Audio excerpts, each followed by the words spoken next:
7 లో కూడా గౌతమ్ వెళ్ళి సీక్రెట్ రూమ్ అనేసి నీ వల్లే పంపించారు తెలుసా లోపలికి. వాళ్ళ సీక్రెట్ రూమ్ కూడా వేస్ట్ అయింది నీ వల్లే. బొంబాడు అది మామూలుగా కాదు అసలు. వెళ్ళంగానే ఏడాడ ఉంటాడు వినపడుతుంది, గౌతంగా వినపడుతున్నాను మేమే. నేను అది టెలికాస్ట్ కూడా అయిందంట. అవును, సీక్రెట్ రూమ్ లో గౌతమ్ గారు ఉన్నాడని నేను చెప్పిన మా టెలికాస్ట్ అయిందంట. అవునవును, అది అందుకే అంటున్నాను, ఇలా ప్రిడిక్ట్ చేసేసి ఇలా చెప్పడం వల్ల సగానికి సగం అది గేమే మారిపోయింది. సీజన్ 7కి 8కి ఏం డిఫరెన్స్ చూసావు, గమనించావు? నా మీద నాకు కాన్ఫిడెన్స్ వచ్చిందన్న. సీరియస్లీ ఆ కాన్ఫిడెన్స్ రావడానికి కూడా కారణం నేను ఓపెన్ గా చెప్తున్నా, ఏదైనా గేమ్స్ ఆడాలంటే నాకున్న బాడీ స్ట్రక్చర్ కి నేను భయపడేవాడిని. అమ్మో ఫిజికల్ గా ఏమన్నా అయితే నేను ఇబ్బంది పడతాను, ఈ బిగ్ బాస్ అనేది 3 నెలలు తర్వాత నాకు 30 ఏళ్ళ జీవితం ఉంది, ఏమయ్యేదే. సీరియస్లీ సీజన్ 7లో నాకు ఆ భయం మైండ్ లో ఉంది. అండ్ సీజన్ 7లో టాస్కులు ఆడి ఇంట్లో నిలదొక్కోవాల్సినంత అవసరం నాకు రాలా. ఎందుకంటే సీజన్ 7లో ఉన్న ఏకైక ఎంటర్టైనర్ తేజగాడు. సరదాగా ఏదో పని చేస్తున్నాడు, వెళ్తున్నాడు. ఓపెన్ గా చెప్తున్నా, సీజన్ 7లో నేను అన్ని వారాలుగా సస్టైన్ అవడానికి నా వాక్చాతుర్యమే కారణం. సరదా చేసిన ఫన్ జనాలకు నచ్చింది, అన్ని వారాలు సస్టైన్ చేశారు, చాలది నాకు.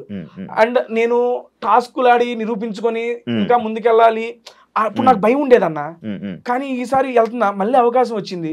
పోయినసారి లాగే పోయి నవ్వించుకుంటా దిగితే వర్కౌట్ కాదు. ఎందుకంటే నాకన్నా సీనియర్లు అవినాష్ అన్న, రోహిణి గారు, హరితేజ గారు, వీళ్ళందరూ బిగ్ బాస్ కాకుండా బయట కూడా చాలా ఫేమస్. వాళ్ళ యొక్క కామెడీ టైమింగ్ కానీ వాళ్ళకి విలక్షణ ఫ్యాన్ బేస్ ఉంది. వాళ్ళందరినీ దాటుకొని నేను అరే తేజ గారు కామెడీ భలే చేశాడు అనిపించుకోవడం చాలా కష్టం, ఓపెన్ గా చెప్తున్నా. అండ్ వాళ్ళకున్న ఇదిని దాటుకొని ముందు రావడం కూడా కష్టం. నేను కొంచెం ఓకే, వాళ్ళు కామెడీ చేసినప్పుడు వాళ్ళతో నా వంతు నేను చేసి ఇంకా కొత్తగా తేజగాడు ఏంటో చూపించుకోవాలి జనాలకు అనేది నిశ్చయించుకున్నా. అందుకని సీజన్ 7కి సీజన్ 8కి డిఫరెన్స్ అనేది చాలా బాగా జనాలకు కనపడింది, దాంతోపాటు నాకు కనపడింది. ఇది నాకు హెల్ప్ అవ్వడానికి కారణం ఏంటంటే అంతకుముందు కేబీకేజీ అదే కిరాక్ బాయ్స్ కిలాడి చేసాను. అందులో టాస్కులు నేను 9 టాస్కులు ఆడితే 7 టాస్కులు నేను గెలిచా. అమ్మని అమ్మ తేజగా నువ్వు టాస్క్ ఆడితే గెలుస్తావా, నువ్వు ఆడతావా అని నాకు అనిపించి ఇంకప్పుడు ధైర్యం వచ్చి టాస్కుల్లో అడుగు ముందుకేసా. గెలవని ఓడిపోని, నువ్వు ఆడాల్సింది ఆడు, చేయాల్సింది చెయ్యి, జెన్యూన్ గా చెయ్యి, గెలిపోవడంతో సంబంధం లేదు, నీ ప్రయత్నం చెయ్యి. నేను లోపలికి వెళ్ళేటప్పుడు మైండ్ లో అదే పెట్టుకున్నా, అలాగే ఆడా. అవును, ఈసారి ఫిజికల్ టాస్క్లు కూడా బాగా ఆడావు. ఇప్పటికీ అన్నా నువ్వు నమ్మవో, ఇదిగో రైట్ హ్యాండ్ బొటన్ వేలు ఉంది కదా, బస్తాల టాస్కుల్లో మిలికెడింది. డాక్టర్ గారిని అడిగితే బిగ్ బాస్ హౌస్ లో 6 వీక్స్ నీకు ఆ పెయిన్ ఉంటుంది అన్న. స్టిల్ ఆ పెయిన్ ఇంకా ఉంది నాకు. నేను నడుస్తుంటే నాకు ఆ పెయిన్ ఉంది ఇంకా. అండ్ లెఫ్ట్ లెగ్ లో మీకు బ్యాలెన్సింగ్ టాస్క్ జరిగింది కదా, బ్యాలెన్సింగ్ టాస్క్ పైన ఇది వేలాడి తీశారు కదా, రోహిణి గారికి ఇచ్చారు. ఆ బ్యాలెన్సింగ్ టాస్క్ ది సారీ ఇక్కడ తగిలింది. ఇప్పుడు 2 కాళ్ళు నేను నడుస్తున్నా, ఒకటి బొటన్ వేలు నొప్పి, ఇదేమో ఇక్కడ మడవ నొప్పి, రెండు నొప్పులు నడుస్తుంది. 3 సంవత్సరాలు అయింది నాకు ఇక్కడ ఉంది ఇంకా పెయిన్. 4 సంవత్సరాలు నేను వీటికి భయపడ్డా ఒకనొక సీజన్ లో. ఈసారి భయమేలే, ఏదైతే అదేదో దూకినా సాటిస్ఫాక్షన్ గా బయటకు వచ్చా. నీకు కంటెస్టెంట్స్ లో ఏమైనా డిఫరెన్స్ అనిపించిందా? లైక్ ఇప్పుడు ఒక 7లో కంటెస్టెంట్లను చూస్తే ఇలా ఉండాలి, మనం ఇలా మాట్లాడాలి, ఇలాగ ఆడాలి, ఇలా ఉంటుంది. సీజన్ 8లో కూడా అలా నీకు ఏమైనా డిఫరెన్స్? ఎందుకంటే కంటెస్టెంట్సే కాదు, పర్సన్ టు పర్సన్ కూడా చేంజ్. ఎందుకంటే సీజన్ 7లో తేజగాడికి, సీజన్ 8లో తేజగాడికి మార్పు ఉంది. సీజన్ 7లో నాకు ఏది హెల్ప్ అయిందంటే అందరం ఫస్ట్ లోనే ఎంటర్ అయిపోయాం ఇంట్లోకి, ఒక జెన్యూన్ బాండ్స్ అరే రారాపురాన్ని చనువు వచ్చేసింది. సీజన్ 8కి ఏంటంటే నేను గమనించింది, వాళ్ళు ఆల్రెడీ 5 వారాలు జెల్ అయిపోయారు, వాళ్ళలో మేము జాయిన్ అయ్యాం. అండ్ ఈ సీజన్ లోపలికి వెళ్ళేటప్పుడు నాకు గౌతము, నైని పావని తప్పితే, అది నైని పావని కూడా ఇంట్లో, గౌతమ్ గారు బిగ్ బాస్ హౌస్ లో తప్పితే వైల్డ్ కార్డ్ కంటెస్టెంట్స్ లో కూడా నాకు తెలియదు. అవినాష్ అన్న కూడా జబర్దస్త్ లో టీమ్ లీడర్, మేము కంటెస్టెంట్, మా టీం కూడా కనపడినప్పుడు హాయ్ అన్న అంటే హాయ్. అది రోహిణి గారు కూడా ఏదో ఈవెంట్స్ లో వాటిల్లో ఒకసారి ఫుడ్ వీడియో చేయండి మేడం అంటే చేశారు, అంతేగా నాకు పెద్ద పరిచయం లేదు వాళ్ళతో కూడా. కేబీకేజీ చేశారు కదా నిఖిల్, ప్రేరణ. అదే చెప్తున్నా, ఈ ప్రొఫెషనల్ ఫ్రెండ్షిప్ అంతే, ప్రొఫెషనల్ ఫ్రెండ్షిప్ బాండ్ లేదు. ప్రేరణ బిగ్ బాస్ కి వెళ్లే ముందు అరే ఇలా అవకాశం వచ్చిందిరా, వెళ్తున్నాను రా, అది ఇది అని చెప్తే గుడ్ లక్, జాగ్రత్త ఇల్లు. అమ్మాయి అంది ఎలా అవుతాను, సీరియల్ చేద్దాం అవుతాను, నీ మొహం మైండ్ ఉందా లేదా మూసుకొని బిగ్ బాస్ సీరియల్ గీరియల్ కాదు, వచ్చిన తర్వాత నీకు ఆల్రెడీ ఆపర్చునిటీ వస్తుంది, ఇది once in life time opportunity. ఇల్లు నిఖిల్కి కూడా ఇలా ఇలా మేము అందరం కేబీకే మొత్తం పార్టీ చేసుకుంటే, నిఖిల్, ప్రేరణ, విష్ణుప్రియ వీళ్ళందరూ సరదా కూర్చొని మేడం ఇలా అలా అలా అని చెప్పి మొత్తం మాట్లాడుకుని పంపించాం. బేసిక్ గా అలా ప్రొఫెషనల్ గా వాళ్ళు నాకు తెలుసులే, కానీ పర్సనల్ గా ఎందుకు హౌస్ లోనే ఓన్లీ రోహిణి, అవినాష్ నువ్వే కనిపించే వాళ్ళు, మిగతా ఎవరితో కలవలేదు ఎందుకు అని ఒక క్వశ్చన్ ఉంది కదన్నా. బేసిక్ గా సీజన్ 7లో వెళ్ళినప్పుడు నేను ఒక్కడిని అందరితో కలిసిపోయా, ఇక్కడ ఆల్రెడీ కొంతమంది కలిసిపోయి ఉన్నారు. అండ్ బిగ్ బాస్ నన్ను ఈ సీజన్ కి ఎందుకు చేసుకున్నారనేది మా ఉద్దేశం అంటే ఎంటర్టైన్మెంట్ కోసం తీసుకున్నారు. It's clear. నేను కానీ, రోహిణి కానీ, అవినాష్ కానీ అన్లిమిటెడ్ ఎంటర్టైన్మెంట్ పెట్టారు, వీళ్ళ నుండి ఎంటర్టైన్మెంట్ ఎక్స్పెక్ట్ చేస్తున్నారు కాబట్టి మమ్మల్ని అక్కడ తీసుకెళ్లారు. అటువంటి ఎంటర్టైన్మెంట్ మేము ఇవ్వాల్సినప్పుడు నేను ఎవరితో చేయాలి ఎంటర్టైన్మెంట్? రోహిణి, అవినాష్తో చేయాలి. మా అందరం తీసుకొచ్చి ఒకే రూమ్ లో వేసారు. నేను, గౌతమ్ గారు సేమ్ బెడ్, గంగవ్వ, రోహిణి, మెహబూబు, అవినాష్, మేమందరం ఒకే రూమ్. బేసిక్ గా మీరు కూడా బిగ్ బాస్ కి వెళ్ళొచ్చారు, మనకి బిగ్ బాస్ పొద్దునంతా టాస్క్లు ఎవరు నడుస్తాయి, నైట్ పూట ఏముంటాయి మన గురించి మాట్లాడుకోవడం, సొల్లు సోది ఏదో నడుస్తా ఉంటది, కూర్చోబెట్టారే అదిరా ఇదిరా అనుకుంటా ఆ రకంగా బాండింగ్ అనేది క్రియేట్ అయింది. అది కాకుండా వెళ్ళటం ఫస్ట్ వీక్ ఇచ్చింది ఏంటి, బీబీ హోటల్ టాస్క్ ఇచ్చారు. బీబీ హోటల్ టాస్క్ అంటే ఎంటర్టైన్మెంట్ టాస్క్. ఎంటర్టైన్మెంట్ టాస్క్ ఎవరితో చేయాలి, నేను అవినాష్ అన్న అసిస్టెంట్. ఫస్ట్ నాకు ఫుడ్ బ్లాగర్ ఇచ్చారు, అది వర్కౌట్ కాలేదని చెప్పి మార్చారు, మళ్ళీ అవినాష్ అన్న అసిస్టెంట్. సీరియస్లీ ఇన్నేళ్లలో నాకు ఎప్పుడు క్రియేట్ కానీ ఒక బాండు అవినాష్ అన్నతో ఈ ఒక్క సీజన్ 8 weeks లో ఫామ్ అయిందన్న, ఈ 2 నెలల్లో. అంతకుముందు అవినాష్ అన్న టీమ్ లీడర్, అన్న హాయ్ అన్న, ఇప్పుడు లేదు. ఏ చిన్నదానికన్నా ఏ టైంలో ఫోన్ చేసి అరే తేజ చెప్పరా ఏంట్రా అదిరా ఇక్కడికి వెళ్దాం అక్కడికి వెళ్దాం అంత క్లోజ్ అయిపోయాడు అబ్బా అవినాష్ అన్న. నేను ఎక్స్పెక్టే చేయాలి లోపలికి వెళ్ళేటప్పుడు కూడా అవినాష్ అన్న సీనియర్, మరి ఏమైందో ఏంటో ఆ సెన్స్ లోనే ఉన్నా కానీ భలే కలిసిపోయాడు. ఈ రకంగా నాకు వాళ్ళతోనే ఒకే రూమ్ షేర్ చేసుకోవడం అండ్ కలిసి కామెడీలు చేయటం, వాటి వల్ల ఇక వాళ్ళతో ట్రావెలింగ్ నాది ఎక్కువ అయింది. వేరే వాళ్ళతో కూడా ఉంది, కానీ 1 hour ఎపిసోడ్ లో మేము చేసిన కామెడీ బయటకు వచ్చింది కాబట్టి వాళ్ళతో ఉంటున్నాను అనేది మాత్రమే వచ్చింది ఇక్కడ. అవినాష్, రోహిణి వీళ్ళందరి వల్ల, వీళ్ళిద్దరు డామినేషన్ వల్ల ఎంటర్టైన్మెంట్ లోని టేస్టీ తేజ 7 అంతా 8లో అసలు కనిపించలేదు, కొంచెం డౌన్ అయ్యింది. అదొక పెద్ద మైనస్ గేమ్ తేజకి. నేను ఒప్పుకుంటా దాన్ని, అది మైనస్ గా నేను తీసుకోనన్నా. ఎందుకు అంటే 7 లో నేను ఇందాకే చెప్పాను, ఫస్ట్ నాది, దాని తర్వాత బోలే గారిది యాడ్ అయ్యింది. ఓకే, కానీ బోలే గారి సపరేట్ ట్రాక్, నాది సపరేట్. ఆ తరంగా ఎంటర్టైన్మెంట్ జనాలకి ఇచ్చాం, అది ఏదో విధంగా వాళ్ళకి నచ్చింది. ఇప్పుడు ఏంటంటే ముగ్గురు కలిసి చేసేటప్పుడు ఒకళ్ళొకళ్ళు డామినేట్ చేసే వాళ్ళని చూసేవనుకోండి, అక్కడ హెల్దీ కాంపిటీషన్ ఉండదు. అరే ఆయన చేస్తున్నారు, ఆయనకన్నా మనం చేసేయాలరా, ఆమె చేస్తున్నా ఆమెకన్నా మనం చేసేయాలి అన్న ఆలోచన పొరపాటున వచ్చింది అనుకోండి, ఆ హెల్దీ కాంపిటీషన్ ఉండదు, హెల్దీ స్కిట్స్ రావు, జనాలకు కూడా అంత హెల్దీ అనిపించదు. దాంట్లో కూడా ఎంటర్టైన్మెంట్ చేస్తే జెన్యూన్ గానే చేయాలి. వీళ్ళిద్దరు చేస్తున్నారు, వాళ్ళకి సపోర్టింగ్ గానే ఉండాలి, నేనే ఒప్పుకుంటున్నా. వాళ్ళిద్దరిది 7లోని అందరిని వెళ్ళి కెలికేవాడివి, లైక్ అందరిని వెళ్ళి కెలికి అందరి మీద ఫన్ చేసేవాడివి. వీళ్ళిద్దరు ఈ జోన్లోనే నువ్వు ఉండిపోవడం వల్ల టేస్టీ తేజ అదే నువ్వు అన్నావు రీజన్ అయితే చెప్పావు, వీళ్ళతో ఉండడం వల్ల వీళ్ళతో కలిసానని చెప్పావు. కానీ మిగతా కంటెస్టెంట్స్తోనే కూడా వెళ్ళి మాట్లాడి వాళ్ళ మీద పంచులేసి జోకులు వేస్తూ ఇలా నడిచుంటే అది ఉండేదేమో. బేసిక్ గా స్టేజ్ మీద వెళ్ళినప్పుడు నాగార్జున సార్ ఒకటే చెప్పా, సార్ ఇప్పటిదాకా తేజ గారిని ఎంటర్టైనర్ గా చూశారు, ఈ సీజన్ లో ఎంటర్టైనర్ ప్లస్ గేమర్ గా చూడబోతున్నారు అన్న. బేసిక్ గా గేమర్ ఓకే, అదే చెప్తున్నా. ఎంటర్టైన్మెంట్ చేసేవాళ్ళు సరదాగా ఒక మాట అరిచేస్తున్నారేటరా ఆబ్వియస్లీ తీసుకుంటారు.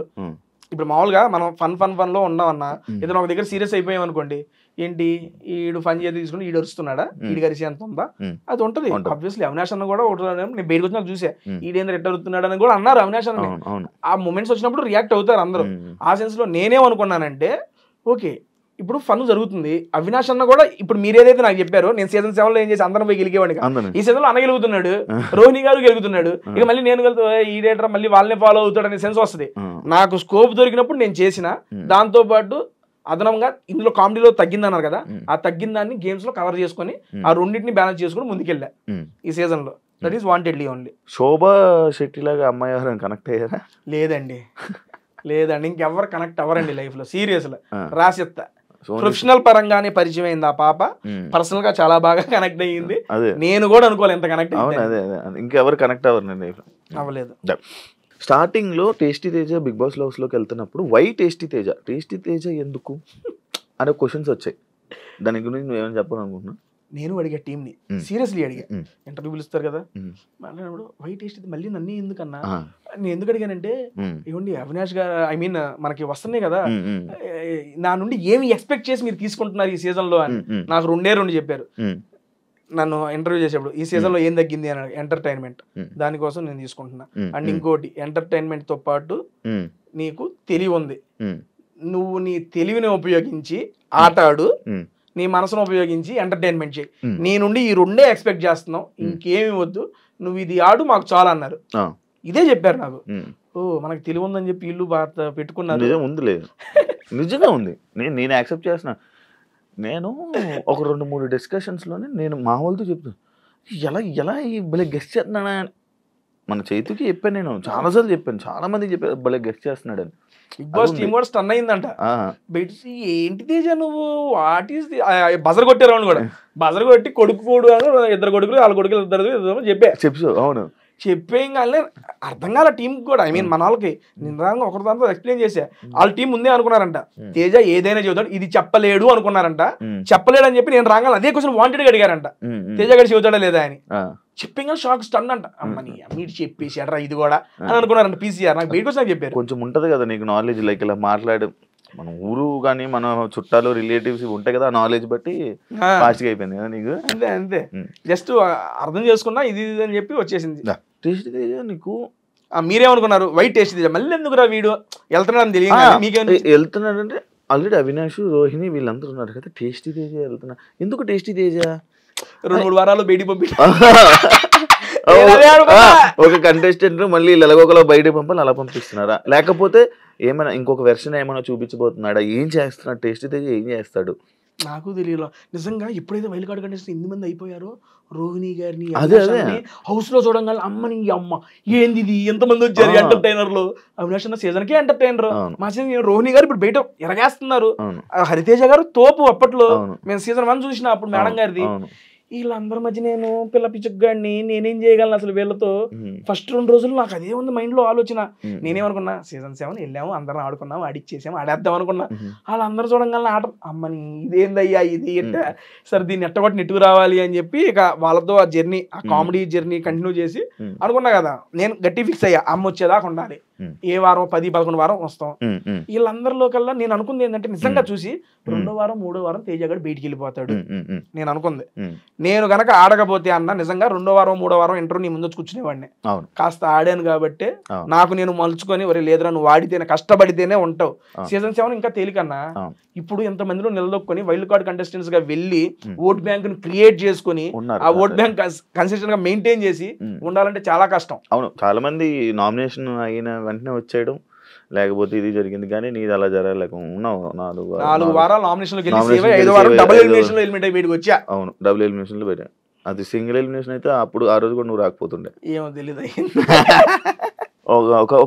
ఒక టాపిక్ వచ్చింది, లైక్ ఎలా అంటే పృథ్వీ, నిఖిల్ అండ్ యష్మి ఇప్పటి వరకు అసలు నామినేషన్ చేసుకోలేదు. వాళ్ళది గ్రూప్ గేమ్. ఎంతమంది లోపలికి వచ్చి చెప్పినా వాళ్ళకి లైక్ మాట అనడం జరిగింది కదా. తెలియట్లేదా వాళ్ళకి, తెలియట్లేదా అని అన్నావు కదా.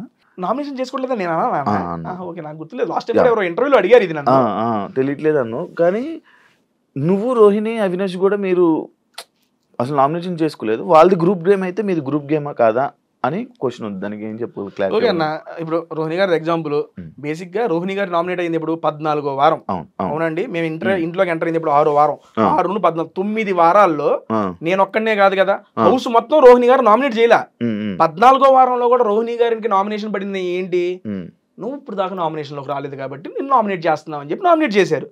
ఓకే సరే, మేము ముగ్గురం గ్రూప్ గేమ్ అన్నారు కదా. మరి అటువంటిప్పుడు రోహిణి గారిని మిగిలిన ఇంటి సభ్యులు అందరూ 12 మంది ఉన్నారు, ఎవరో ఒకరు నామినేట్ చేయొచ్చుగా. మరి నామినేషన్ చేయడానికి వాళ్ళకి రీజన్ దొరకలేదా? దొరికితే నామినేషన్ చేస్తే ఆవిడ నామినేషన్ లోకి వచ్చేదిగా. అదంతా లేక తేజగాడు చేయలేదని చెప్పి క్వశ్చన్ అడుగుతుంది. మీరు నన్ను అడిగే వాళ్ళు వాళ్ళని కూడా అడగాలి. వాళ్ళని కూడా ఒరే అవును కదా రోహిణి చేయాలి కదా, మీరు ఎందుకు చేయలేరని వాళ్ళని అడగొచ్చుగా. ఎందుకంటే ఆవిడ మీద పాయింట్లు దొరకలా, పాయింట్లు లేక వేయలా. అవకాశం ఉంటే వేసేవాళ్ళు కదా నామినేషన్స్ లో. చాలా మాట్లాడుకున్నారు, మీరు చూసారు కూడా. రోహిణి గారిని తీసుకురావాలి నామినేషన్ లోకి, ఎందుకంటే 6 నామినేట్ చేయాలి, అప్పుడే వెళ్ళిపోద్ది బయటికి. నా సెన్స్ లో ఏంటంటే అన్న, గ్రూప్ గేమ్ గురించి మీరు అన్నారు కానీ మేము గ్రూప్ గేమ్ అని యాక్సెప్ట్ చేస్తా. గ్రూప్ గా ఎప్పుడు జనాలు ఎంటర్టైన్మెంట్ చేయడంలో వీఆర్ గ్రూప్ సీరియస్లీ. ఎందుకంటే కలిసికట్టుగా ఉన్నాము, వాళ్ళని ఎంటర్టైన్ చేయాలి. మేము లోపలికి వచ్చింది అదే. ఎందుకంటే లోపలికి వెళ్ళినప్పుడు చాలా ప్రెజర్ ఉంటుంది అన్న. 2వ సారి వెళ్ళినప్పుడు అది మీకు తెలియదు కాదు. ఫస్ట్ టైం వెళ్ళినప్పుడే ఏదోలా ఉంటుంది, 2వ సారి డబుల్ ప్రెజర్. ఎందుకంటే ఫస్ట్ 5 వారాలు చూసి వెళ్ళాం. అమ్మ ఫస్ట్ 5 వారాలు ఎంటర్టైన్మెంట్ లేదు, జనాలందరికీ తెలిసేది. మమ్మల్ని మా మధ్య ఆ బాధ్యత పెట్టి లోపలికి పంపించినప్పుడు మేము ఎంటర్టైన్మెంట్ చేయాలి. అది ప్లస్ అయినా మైనస్ అయినా మంచిగా వాళ్ళని నవ్వించాలి, మనం వచ్చిన పని పూర్తి చేయాలి. అదే మేము అనుకుంది. బేసిక్ గా అక్కడికి వెళ్ళాం కాబట్టి బిగ్ బాస్ కూడా మా ముగ్గురికి కలిపి టాస్క్ డీటెయిల్ స్టార్ట్ చేశాడు. అవినాష్ మీరు ఇది, రోహిణి మీరు ఇది, వాళ్ళిద్దరు చేస్తున్నప్పుడు వాళ్ళకి అండగా నేను అన్న ఇది ఇలా చేద్దాం ఇలా చేద్దాం అనుకొని ఆ రకంగా మీకు ఆ 3 సర్కిల్లో అలా కనపడింది. ఇప్పుడు ఆ రకంగా చూసుకుంటే రోహిణి గారు సూట్ కేసు ప్రేరణకి ఇచ్చారు, నాకు ఇలా. అంతెందుకు లీస్ట్ పెర్ఫార్మెన్స్ నేను గౌతమ్ ఉంటే రోహిణి గారు నాకే ఓటేశారు. అప్పుడే కదా నాకు గోతం వచ్చింది. ఇదంతా బేసిక్ గా జరిగింది. నామినేషన్స్ అనేది నేను ఒక్కడనే కాదు కదా, వాళ్ళు కూడా చేయలేదు రోహిణి గారి. అంటే వాళ్ళకి రీజన్స్ లేవు అక్కడ, అంతే, అంతకుమించి ఏమి లేదు. అలా రీజన్స్ లేకపోవడం వల్ల నాకు సీరియస్లీ నేను స్టేజ్ మీద వచ్చేటప్పుడు కూడా నాకు సార్ ముందు ఒకటే చెప్పా, సార్ రోహిణి గారిలో ఒక్క నెగిటివిటీ నాకు కనపల్లా, ఒకే ఒక్క నెగిటివిటీ నామినేషన్స్లో రాలేదు ఆవిడ, అదే పెద్ద నెగిటివిటీ అని చెప్పా. బిగ్ బాస్ వల్ల నీకు ఏమైనా ప్లస్ అయిందా? అయిందన్నా. ఏమైంది ఏందన్నా, చాలా నేర్చుకున్నా బిగ్ బాస్ వల్ల. ఇప్పుడు బేసిక్గా నేను నేర్చుకోవడానికి కెరియర్ పరంగా నేను అడుగుతున్నా. లైక్ ఇప్పుడు ఒక ఎంటర్టైనర్ హౌస్లోకి వెళ్ళారంటే ఒక 4 సినిమాలు, లేకపోతే ఒక మంచి బిజీ లైఫ్, ఒక ఇది లైక్ నీ లైఫ్ నీకు అది అలా అలాంటివి ఏమన్నా? లాస్ట్ సీజన్ బిగ్ బాస్కి ఈ సీజన్ బిగ్ బాస్కి మధ్యలో నేను 7 సినిమాలు చేశానన్న. అప్కమింగ్ రిలీజ్ అవుతాయి కొన్ని, ఐ మీన్ ఇంకొకటి పెండింగ్ ఉంది. ఇప్పుడు బయటకు వచ్చిన తర్వాత ఈ 3 వీక్స్లో ఒక 2 మూవీస్ కమిట్ అయ్యానన్న. 7 సినిమాలు యాక్ట్ చేసి డబ్బింగ్ కూడా చెప్పేసిన ఆ సంవత్సరంలో. చిన్నయ్యమని అప్పుడు దాకా నేను యూట్యూబ్లోనే ఉండేవాడిని. అది చూసే నాకు ఆ 7 సినిమా ఆపర్చునిటీ అంటే వచ్చినాయి. ఐ మీన్ అంతకుముందు వచ్చినాయి, కానీ ఆ డేట్స్ ఏదైతే ఇప్పుడు 2 సినిమాలు ఉన్నాయి అనుకోండి, ఇది ఒకే రోజు డేట్, ఇది ఒకే రోజు డేట్ అడగడం వల్ల అలా మిస్ అయిన కొన్ని ఉన్నాయి. అలా 7 సినిమాలు నేను నటించి యాక్ట్ చేసి డబ్బింగ్లు చెప్పిన సినిమాలు అయితే ఉన్నాయి, అది రెడీగా ఉన్నాయి. మరి రిలీజ్ ఎప్పుడు అవుతాయో మరి. కానీ యూట్యూబ్ బాగా డెవలప్ అయింది కదా నీకు బిగ్ బాస్ తర్వాత? అవునన్నా, 3 లక్షలు అప్పుడు పోయా, ఇప్పుడు 8 లక్షల మంది సబ్స్క్రైబర్లు అయ్యారు. ఈ 2 సార్లు బిగ్ బాస్ చెప్పక 5 లక్షల మంది పెరిగారు. మరి వాళ్ళందరూ నన్ను చూసి, నా ఆట చూసి నచ్చి నా దగ్గరికి వచ్చిన వాళ్ళే కదా. సంపాదించుకున్నావు డబ్బులు? మంచిగానే వస్తున్నాయి అన్న, సంపాదించుకున్నావా? ఎంత సంపాదించుకున్నావు? ఎంత నెట జీవితం ఏదో వస్తున్నాయి, దేవుడు ఆశీస్సులు. బంగారం ఇది మా చెల్లి నా బర్త్డేకి తన జాబ్ చేసుకుని డబ్బులు దాచుకొని మంత్లీ 12,000 13,000 సంథింగ్ ఏదో గోల్డ్ ఈఎంఐ కట్టి నా కోసం తీసుకుందా. వాచ్ శోభ ఇచ్చింది బర్త్డేకి. నేను నా లైఫ్ లో వాచ్ పెట్టలే ఇప్పుడు. ఫస్ట్ వాచ్ ఇదే. శోభ ఇచ్చిందని పెట్టుకున్నావా? అలా అని కాదు, మా అమ్మకి నేను వాచ్ పెట్టుకోవాలి, నేను అసలు మీ మమ్మీకి కోరిక. ఎప్పుడు ఎక్కడికి వెళ్ళినా అది తీసుకో వాచ్, ఏ పోవా నాకు వద్దే. మా ఫ్రెండ్ గారు ఒకటి US నుండి పంపించాడు, అది అంతే నెల 2 నెలలు వాడే పోయింది. నేను కంటిన్యూ చేయలేను, నేను పెట్టుకోవాలి నా లైఫ్ లో వాచ్ వాళ్ళ. ఇక అది ఇచ్చిన దగ్గర ఆల్మోస్ట్ నేను ఎక్కడ బయటకు వెళ్తున్నా పెడుతున్నా వాచ్. ఏదో ఉంటదిగా సరదాగా అట్ట పక్కనే. టేస్ట్ మాస్ గార్డ్ అని ఎందుకన్నారు? అది నాకే తెలియదు అన్న, మీరు చెప్పాలి బయట చూసి. నాకు బయటకు వచ్చే బయటికి మాస్ గార్డ్ అంటే ఎందుకు తిడుతున్నారో పూడుతున్నారో అర్థం కాలా. తర్వాత కామెంట్స్ అవి చూసిన తర్వాత బేసిక్ గా నేను పర్సనల్ గా చాలా సాటిస్ఫై అయ్యా ఈ సీజన్ లో.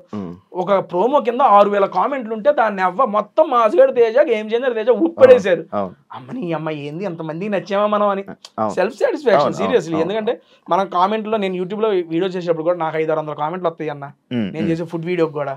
అటువంటిది 6,000 కామెంట్లు 7,000 కామెంట్లో నా పేర్లు ఉన్నాయి అంటే నాకు భలే అనిపించింది అది.